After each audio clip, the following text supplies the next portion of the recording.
up on CU Sports Mag. We are plenty full of women's basketball highlights. And we've got some CU skiing there in the mix. And we have Corey Higgins coming and throwing it down here on Sports Mag.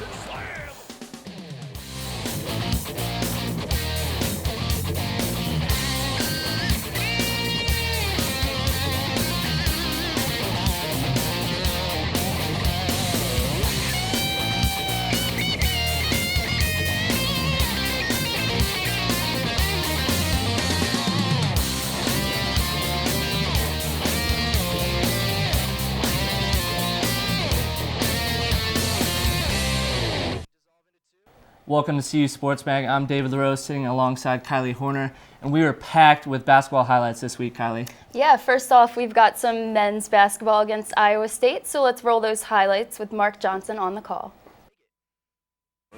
With a black and gold trim down his sides. Wide left of the lane, posting up Higgins. Spins, fades, fires, jumpers up and good over the smaller Christopherson. And Corey Higgins is locked and loaded here early on. He's got 4 and a buff. Shot won't go, and 2 fall away with the rebound. Here come the Buffs on the run. Quick pass up the left side. Higgins beats everyone down. Cornell elevates and slams it down with the right hand. And that brings the crowd to its feet. You kind of get the sense both these clubs kind of realize they both really need a victory. Relford right side for 3, and he drains it from downtown. Marcus Relford Buffs on the run. It's 4-on-3. Kick out left side. Thorne open, fires a 3-ball right between the eyes from downtown him. Drives in, kick out on the left side, and Higgins drains a 3-ball for the left. Shot clock is at 9. Higgins crossover second time, drives out of the bucket, reverse layup is looking good, and right now Corey Higgins is playing like an All-American here. Corey's going to try and take advantage of it. Crosses over, kick out deep in the corner. Crawford open for 3, fires and drains. That's a big-time shot by the junior from Overland Park, Kansas. Down a little jumper. Tomlinson 2-inch wide on the screen, place it high left side. Crawford again for 3, and he knocks another one down. And with a smirk on his face, cross the timeline down to 3, down to 2, right side, head fake goes up, throws up a wild shot, won't go at the buzzer, and Colorado holds on after being down at the intermission by 2 for a 75-72 victory. 75-72, Higgins had on MJ's gold shoes. He played a little bit like Mike with 33 points, 6 rebounds. Burks chipped in 11 and 3. And then we got Iowa State Gilstrap, 26 points and 13 rebounds, and Brackens with 13 points and 12 rebounds. So let's send it on over to Jeff Bizdelic with the post-game wrap-up. Effort,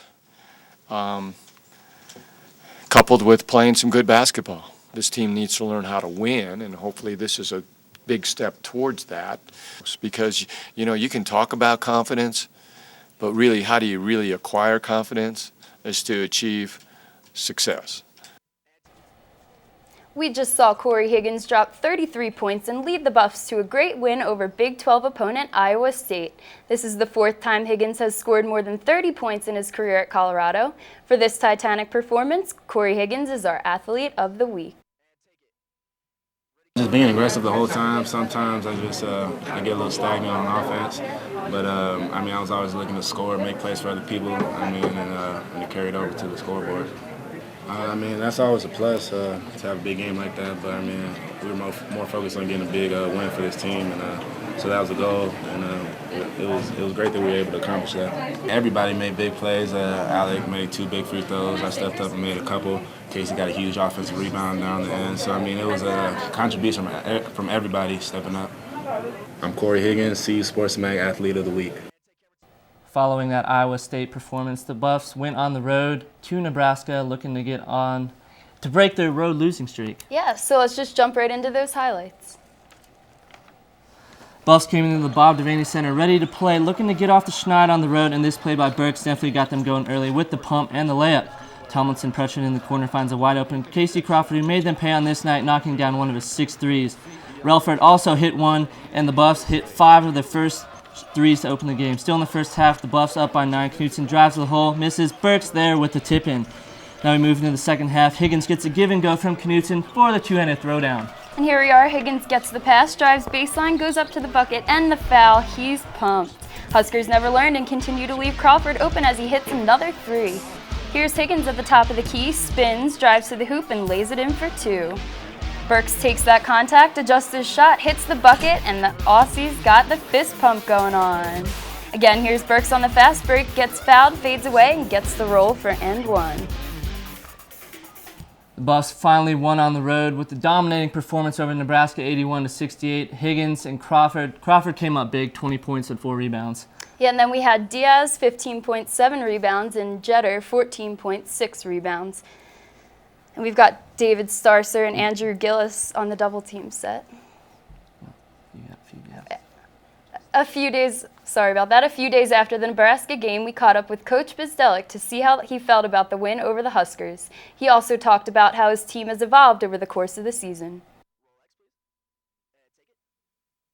Well, the next step is just to continue winning and see if we can get another W on Saturday. We have won 4 out of our last 6 Big 12 games, and it's tangible evidence that we're getting better. Gaining confidence along the way, but just every day we just need to get better, and today's another opportunity during practice when we step on the court to get better. You can see it. It's oozing out. It's again, we're playing a lot of young players. Everybody wants everything now, but it just always doesn't happen. Young people growing up. It's the only way to get through something is to go through it and to learn along the way. David Starcer and Andrew Gillis are on the double team set, talking a little college CU basketball. Yeah, so take it away, guys. Welcome to Double Team. I'm David Starcer sitting alongside Andrew Gillis. Andrew, we're talking CU hoops this week. Buffs playing back-to-back games this week. Start things off at home against Iowa State and got a little bit of revenge against the team that they lost to earlier in the season. Yeah, they evened up that series, got a 3-point victory, and a great performance out of Corey Higgins. Yeah. 33 points, only his second 30-point performance of the year. He looked real good. Now, he was great, and there were also contributors on the rest of the team as well. Casey Crawford had a big 10 points off the bench. Relford and Burks in double digits as well. But in the end, was this just a case of Higgins taking the team, putting them on his shoulders, and kind of carrying them, saying, we're going to win this game? Yeah, despite the fact that you see 4 players in double figures, it's hard to deny that Corey Higgins' shoulders weren't sore after carrying that team that game. Speaking of that, both him and Alec Burks were clutch down the stretch. I know that's one thing that's really plagued this team is just not coming through in those close games. Both of them, though, really clutch in the end of the game, knocking down some free throws. Yeah, finally hitting those free throws at the end of the game and holding their big man, Craig Brackens, only 13 points, who's averaging 16.7 on the year. Real big on the defensive side as well. After that, they hit the road to Lincoln. Obviously had that 36-game road losing streak in the back of their heads, trying to also knock off a rival in Nebraska. And from the gate, they came out strong, took an 11-2 lead, and they never looked back from there and kind of controlled this game from start to finish. Yeah, they brought the brooms out, got the sweep against Nebraska, and got a great performance out of Casey Crawford. Got his season high, or career high, 20-point performance. This is a guy who's averaging 4 points on the year. It was definitely a nice contribution from him. Now, speaking of Crawford, obviously they have some other role players that have come off the bench before and contributed to them. But is he the guy that you're looking for, whether it be in the Texas Tech game upcoming or, in the Big 12 tournament, that needs to step it up or keep this kind of good play going? Absolutely. He's hot right now. 10 points against Iowa State, 20 points against Nebraska. 18 of his 20 points come from beyond the arc. He's got his stroke down. And I'm looking for him against Texas Tech and definitely going into the Big 12 tournament. Now, obviously, like I said, big win against Nebraska. They got that losing streak off the back of their heads. Now they're coming back home, hosting Texas Tech in the regular season finale. And this is a Red Raider team that has struggles of late. They've lost 6 in a row. Do you really expect they're going to give CU much trouble on this Saturday? It's hard to say that they won't give much trouble. I mean, they definitely beat those teams like UTEP. They beat Washington. They beat Oklahoma State, who are already tournament teams. But these guys also have their road woes, just like the Buffs, 1-6 on the road, and it's definitely time to take advantage of this altitude and beat these guys in Boulder. Now, looking forward a little bit, like you said, they got Texas Tech. If they take care of business, if they can wrap things up against Texas Tech, finish 500 going into Big 12 tournament play, can they make some noise and therefore, go make it to a postseason tournament for the first time since 2006? Postseason tournament is a lofty goal, Yeah. but I definitely think they'll shock a lot of viewers. We beat Baylor. We kept it close against Kansas. I think it's gonna be a fun tournament to watch. Well, like I said, hopefully, if nothing else, the Buffs will put on a good performance for Dwight Thorne on Senior Day, and hopefully they come out with a win on Saturday. For Andrew Gillis, I'm David Starcer. We'll go ahead and toss it back to the desk. If the men's basketball team closes their season with a win this Saturday against Texas Tech, they will finish at 15-15. While a 500 season is not much to brag about, the Buffs haven't seen one in a while in the super competitive Big 12. That leads us to our trivia question. When was the last time CU men's basketball posted a 500 record? Stick around, and we will have that answer coming up shortly.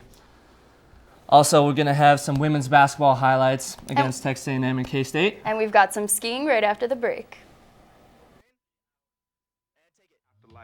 Or you can. You don't have to run with me. You really don't have to run away from me. And we're not all that different. I like good food. Good music. I want a good job. I want my kids to live in a world where they are safe and loved and respected for who they are. You don't have to like me, but if you talk to me, you might. We can end prejudice if we talk to each other. Call. Tell us what you'd do. Together we can build one America. One of the two women's games, we have Texas A&M highlights. Kylie? Yeah, so let's just jump right into that.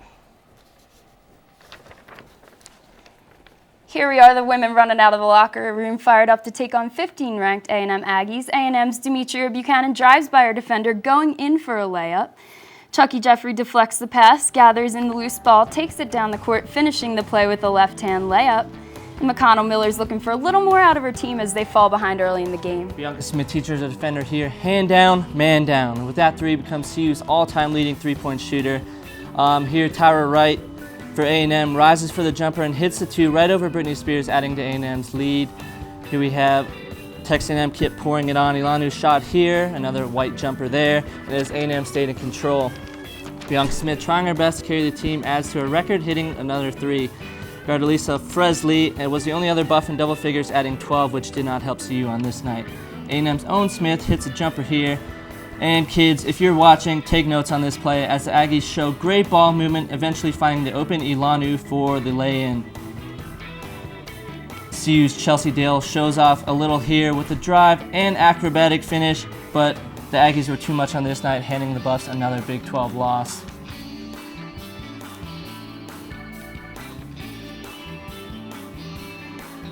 With that score, CU had 61, A&M had 95. Bianca Smith had 22 points, Fresley had 12 points, 5 rebounds. And A&M had 21 points, and Smith had 16 points, so we'll kick it to Coach McConnell Miller for the post-game wrap-up.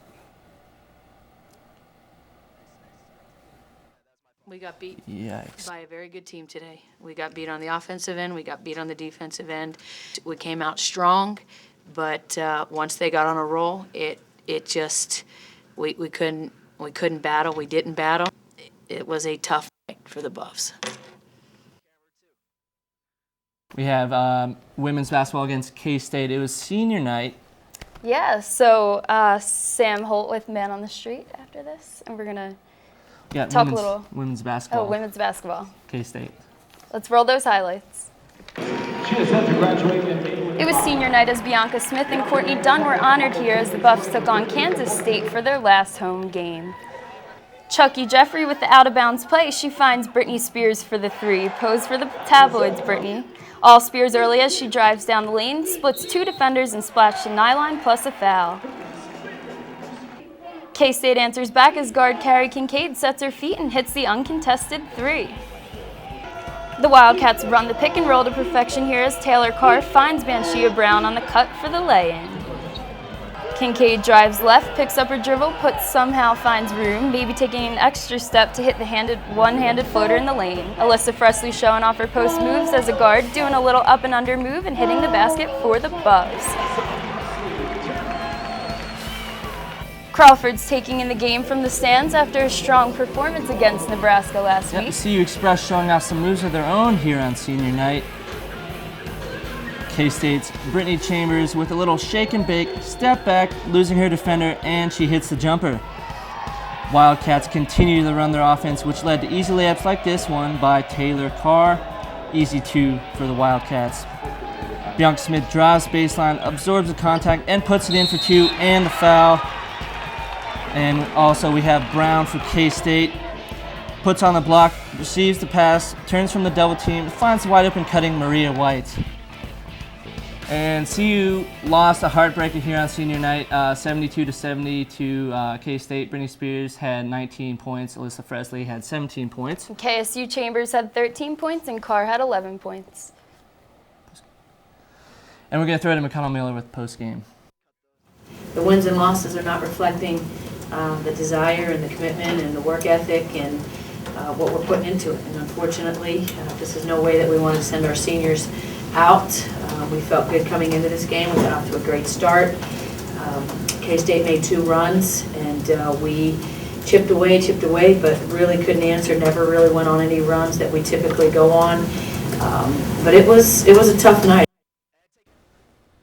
Colorado's ski team took their competition by storm in last weekend's Rocky Mountain Intercollege Gate Ski Association Championships in Steamboat Springs. The event doubled as the Western Regionals for next weekend's NCAA Championships, also in Steamboat.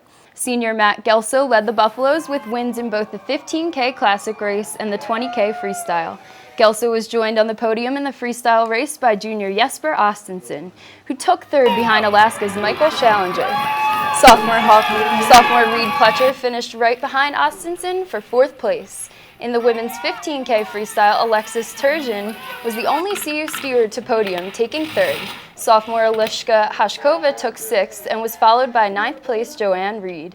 In men's slalom, Gabriel Rivas finished behind only New Mexico's Peter Brenna on the women's side. Carolina Nord and Sarah Hertman finished 3rd and 4th respectively. CU finished with the 12 top 10 finishes overall and with 902 points, a full 138 points ahead of 3rd place Alaska. Next week, the CU ski team will host the NCAA Championships in Steamboat Springs. The Buffs are one of just 4 teams nationally to qualify a complete team of 12 skiers for both Alpine and Nordic. Also announced this week, the Buffs vaulted into the #1 ranking, surpassing New Mexico in the Ski Magazine poll. The ski team's last national championship was won in 2006, with the team finishing in the top 3 since then. And with next week's ski championship, the Buffs will be racing for their 18th NCAA title. SportsMag's Leslie Fox reports on one Alpine skier in particular who has a chance to lead her team to the big win. I love skiing down the hill really fast. Colorado native Erica Gent has been ski racing ever since she can remember. But now that she's a freshman on the CU ski team, she had to make a big adjustment going from an individual sport to one that's all about the team. Now you're racing for your team and you're not just racing for a result for yourself. If you have a bad race or if you don't finish, then you hurt the team potentially. And so every race you kind of have to be racing for your teammates too and not just yourself. Lucky for Erica, the team is so close, it leads to fast results on the hill. We're each other's best friends and we have a blast together. I don't know, we're such a tight group, and I think that is what makes us such a good team. Besides her teammates, Erica had another reason to be a Buffalo. My dad raced for CU. He was on a national winning CU team. You'd think that put pressure on her to follow in her father's footsteps come the NCAA championship next week in Steamboat Springs. He doesn't put pressure on me like that at all. It's definitely exciting that I could share that experience with him, and I think he's most excited for me to be on this team and knowing how much fun he had, that I am having that much fun. With or without pressure, Erica's ultimate goal remains the same. Coming into this, I wanted to help lead the team to national championships, so we'll see after next weekend. Hopefully that works. If Erica and her team can pull off the big win, that'd give her and her dad a bond few other fathers and daughters can say they share. Leslie Fox, CU Sports Mag. Coming up next, we have David Starcer sitting down with our very own Larry Zimmer. And we've got Sam Holt with Man on the Street right after the break. America's toughest drug enforcement agents. Last year, she helped convict 90 drug dealers, seize several tons of crack and marijuana, and close down 10 major drug operations.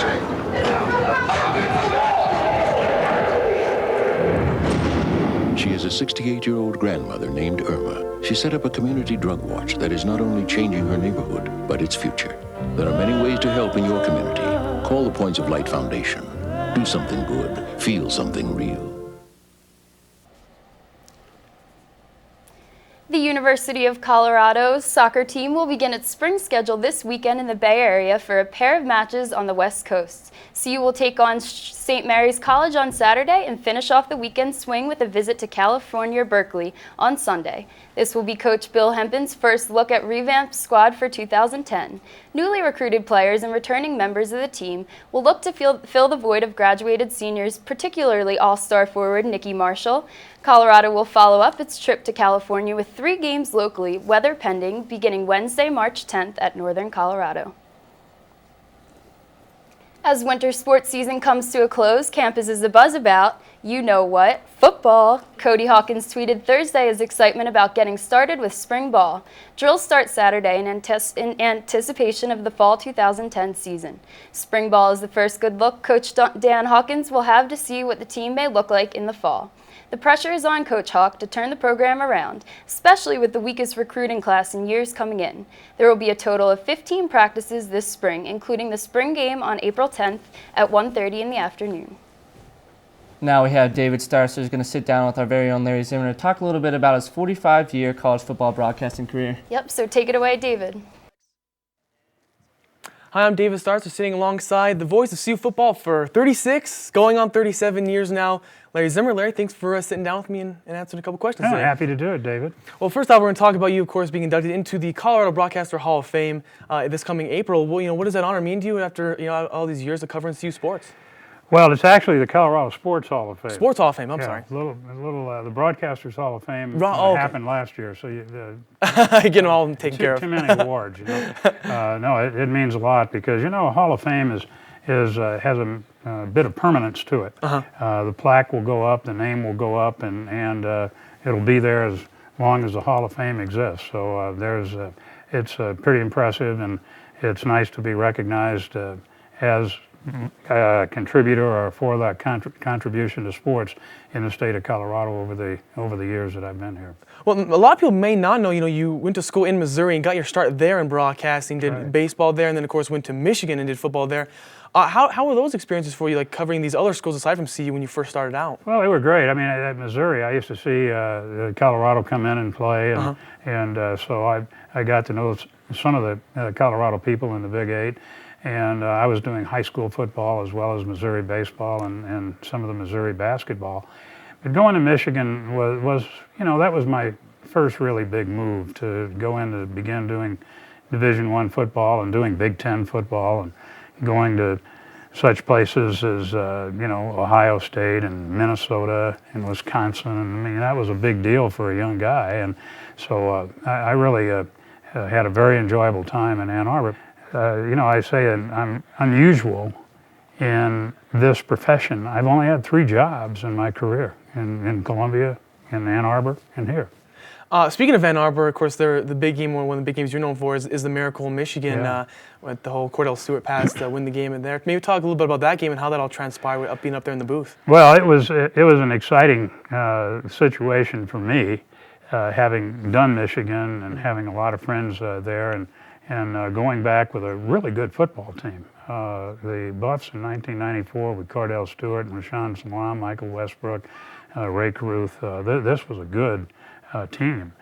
And Colorado needed more than a field goal, and they were way away. I mean, they were down, I think officially it was like a 64-yard pass, but Cordell actually threw the ball from around the 26-yard line. Wow. And, these things never work. So I thought the game was over, last play of the game, and Michigan had won. And the amazing thing happened. The ball got down to about the 1-yard line, and Blake Anderson tipped it up in the air and went right to Michael Westbrook, and the game was over. Now, of all these events, like I said, you covered the Olympics in Lake Placid when they were here, skiing events, football, basketball, kind of the whole gauntlet of sports, if you will. Do you have a moment or moments that stand out to you in your career that you look back on as, just memorable times, when you're calling a game or something like that? Well, I guess really, I have to say of a total event, my only Olympic experience is still the experience that I remember most fondly as the most exciting thing that I've done in sports, and obviously being at the Miracle on Ice game and watching the U.S. win that game was really exciting. Well, I want to thank you again for taking time to sit down with us and talk about your career, Larry, and starting your 45th year of calling Division I football. So good luck in the upcoming season, and thanks again. Thanks. We'll go ahead and toss it back to the desk. With the CU Express and cheerleading tryouts coming up, Sports Mag's Sam Holt found out the significance of school spirit. I'm Samantha Holt for CU Sports Mag. We're down at the UMC asking students' opinions about the upcoming cheerleading and CU Express dance tryouts, as well as how they add to school spirit. CU Express and cheerleading auditions are coming up, so how do you feel about just kind of the new year for cheerleading and dance?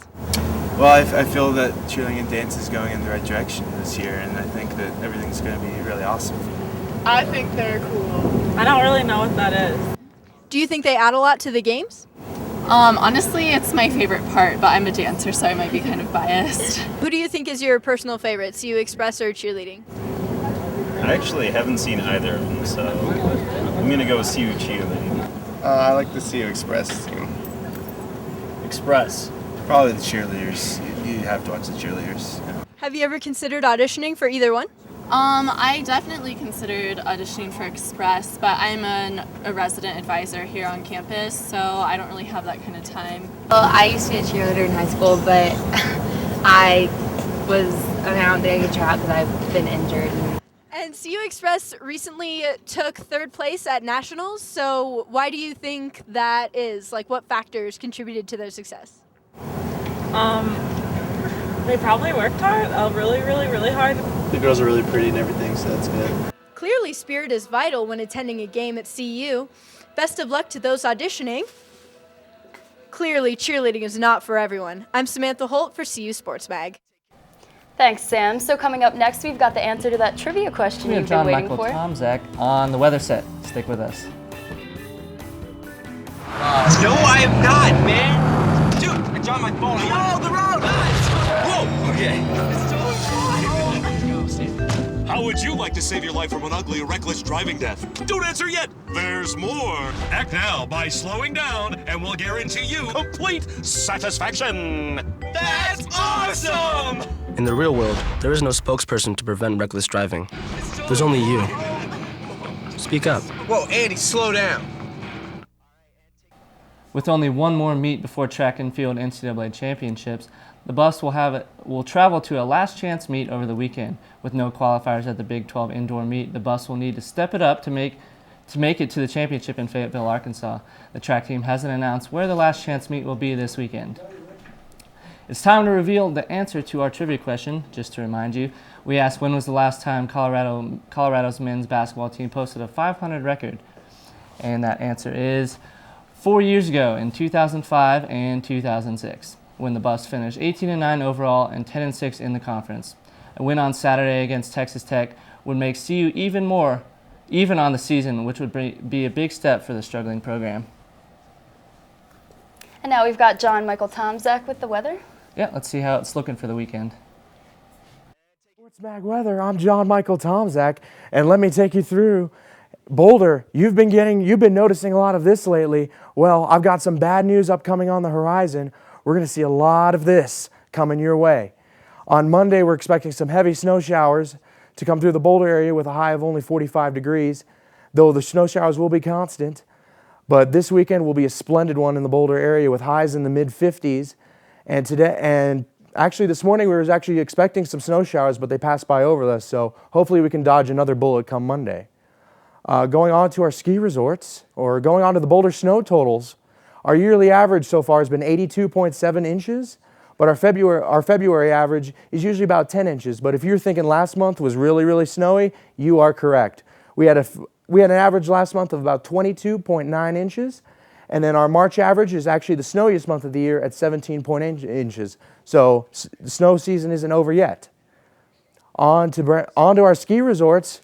Our featured one this week is Breckenridge, Colorado, and boy, is it wonderful up there or what. I'd love to get up there this weekend, but who knows, all this meteorology. The terrain's 100% open up there, runs 155 out of 155, but best yet, the base is still 68 inches, and they've received over 194 inches of snow up there, and tomorrow is going to be a splendid day with 43 degrees and sunny, and only a low of 25. On to the Rocky Spring training down in Tucson at High Corbett Field. They're playing the Milwaukee Brewers tomorrow, 1:10 p.m. It's going to be a splendid day down there, 72 degrees with only a low of 45. If you can get down there this weekend or during spring break, if you can get it down there during spring break, you'll find yourself having a great time down there. It's going to be pleasant. So thanks for that weather update, John. Thank you, guys. That's all we have time for today. Thank you for watching CU Sports Mag.